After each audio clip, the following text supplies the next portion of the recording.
Industry skills, practical knowledge, real-world impact. This is Simple Gyan. Look around you, behind the walls, under the streets, and deep beneath the oceans. There is a hidden nervous system keeping the modern world alive. Millions of miles of electric wire. It powers your phone, your car, your home, and the entire global internet. But have you ever stopped to think about how it's actually made? How do we take a raw chunk of rock and turn it into a perfectly insulated, hyper-flexible conductor capable of transmitting gigabytes of data?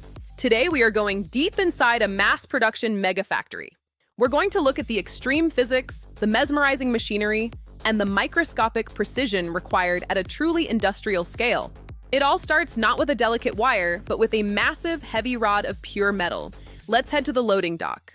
The journey begins with this continuous cast copper rod. These coils weigh upwards of 5,000 pounds each. The standard starting diameter is 8 millimeters, about the thickness of a standard pencil. We use copper because, outside of silver, it has the highest electrical conductivity of any metal. Its atomic structure features a lone, loosely bound electron in its outer shell, making it incredibly easy for current to flow. But at 8 millimeters, this rod is useless for your phone charger. We need to shrink it drastically. This is the rod breakdown machine. It doesn't shave or cut the metal to make it thinner. That would waste valuable copper. Instead, it relies on brute force and extreme physics. It stretches it. The process is called wire drawing. The copper is pulled through a series of conical holes called dies. Each die is slightly smaller than the last. Because copper is highly ductile, it squeezes through the hole without snapping. To prevent the wire from breaking, it can't be shrunk all at once. It goes through a cascade of 10 to 15 dies. It reduces its diameter by about 20% to 25% at each step. Pacing is critical here. By the time it exits this single machine, our 8 millimeter rod has been stretched down to a fine 2 millimeter wire. And the speed, it exits the machine at over 60 miles per hour. Truly industrial velocity. This little disc is the secret to the entire operation. This is a drawing die. The hole in the center isn't made of steel. Friction would destroy steel in hours. For the larger sizes, they use tungsten carbide. But for fine wires, the dies are made of polycrystalline diamond. It is the only material hard enough to maintain a perfectly round hole to a tolerance of a fraction of a micron week after week. But there's a problem. Every time you stretch copper, you alter its crystalline structure. This is strain hardening. If we tried to bend this wire to put it in a wall, it would snap. We have to reset the metal. Welcome to the annealer. This is where we bring the dead, brittle copper back to life. Annealing is a heat treatment. We heat the copper to around 500 degrees Celsius. At this temperature, the crystalline structure relaxes and recrystallizes. It's like a reset button for the metal. The wire regains its natural flexibility and conductivity, ready for the next stage. But you can't just run copper through an open flame. It would instantly oxidize and turn black.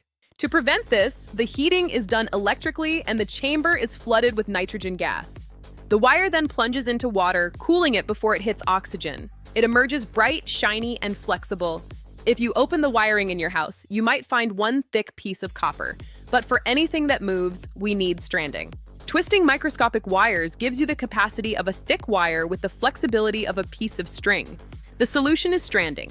These dozens of wires allow the cable to bend without fatiguing. These machines rotate at thousands of RPMs. They lay the wires in highly specific geometric patterns. Concentric layers twist in opposite directions.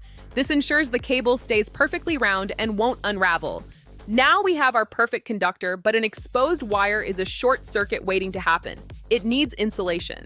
And that happens here in the extruder. It's like a high-tech industrial meat grinder. Raw plastic pellets, PVC, polyethylene, or Teflon, are melted and forced forward under immense pressure. The bare wire passes through the crosshead where molten plastic coats it perfectly in a seamless jacket.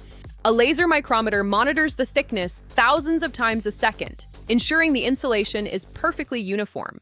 Because the plastic is over 300 degrees, it must be cooled immediately in this water trough to solidify the jacket.